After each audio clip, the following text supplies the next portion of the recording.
History is often written in black and white, but what happens when the truth is found in the shades of gray? For one family, a dusty letter found in an attic would unravel a 70-year-old secret and redefine the meaning of heroism. It all started when Emma stumbled upon a sealed envelope in her family's attic, addressed to her father, Miguel.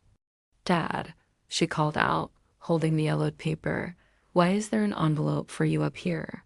Miguel's expression turned grim as he saw it.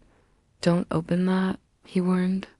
"Not yet, but the past has a way of catching up."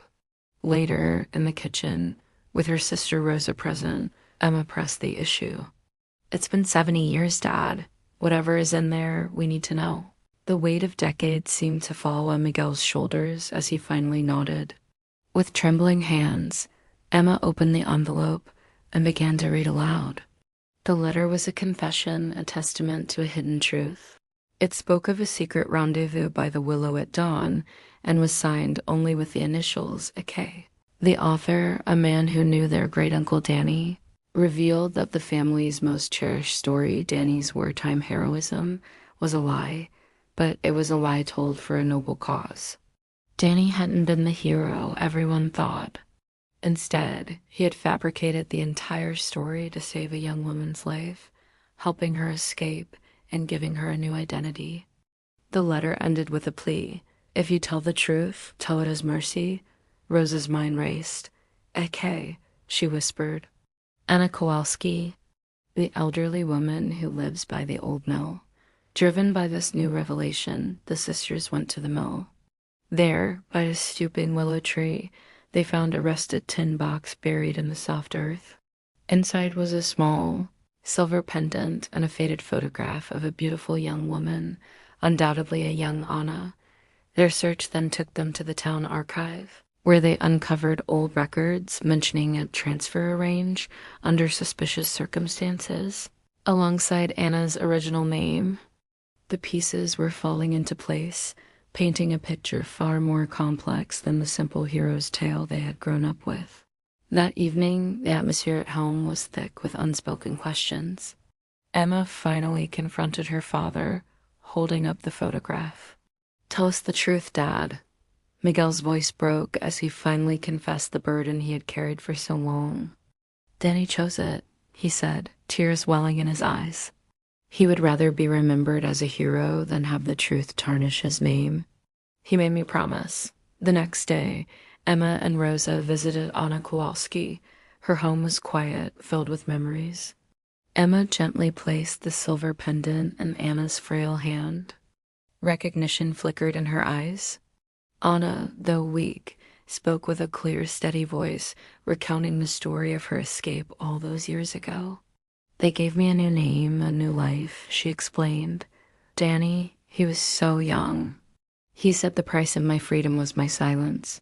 We see a flashback, a terrified young Anna, hidden by Danny as she wades across a dark river under the cover of night. He had saved her, but in doing so had rewritten his own history. The truth was out, but what to do with it? The family, including a reluctant Miguel, decided to honor the letter's final words, to tell the truth with mercy. They arranged a private meeting with a local historian and a few town elders. In the quiet room, Emma read the letter aloud once more. The historian listened intently before speaking. "Wartime narratives are often simplified," he said thoughtfully. "What this letter describes isn't the story of a failed hero. It's a story of an intentional, selfless act to save a life. That is a kind of courage all its own." Inspired by this new perspective, Miguel stood, his voice emotional but strong. "For too long, I kept a story to make our family proud. But the proud story wasn't his alone. It belonged to the life he saved too. It's time I set the record straight." At dawn a few days later, the family gathered with Anna by the willow tree at the old mill. The air was still and peaceful. Miguel read a new inscription they had prepared for a small memorial plaque for Daniel Alvarez, for the life he saved and the story he carried. "We remember the whole of you." It was a quiet ceremony, not of mourning, but of acceptance and remembrance. Weeks later, the local newspaper ran a story. The headline wasn't sensational, it was respectful. A quiet courage, recalling a complicated sacrifice. The article told the full story, celebrating not just the myth of the hero, but the reality of the man.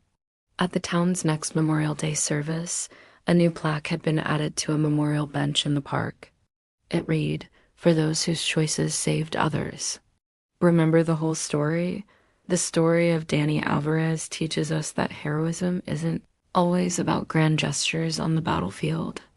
Sometimes the greatest acts of courage are the quiet ones, the sacrifices made in the shadows. It reminds us that truth, when delivered with mercy, can heal old wounds and reveal a deeper, more profound kind of honor. Thank you for watching. If this story moved you, please like, share, and subscribe for more stories that uncover the hidden truths of our past.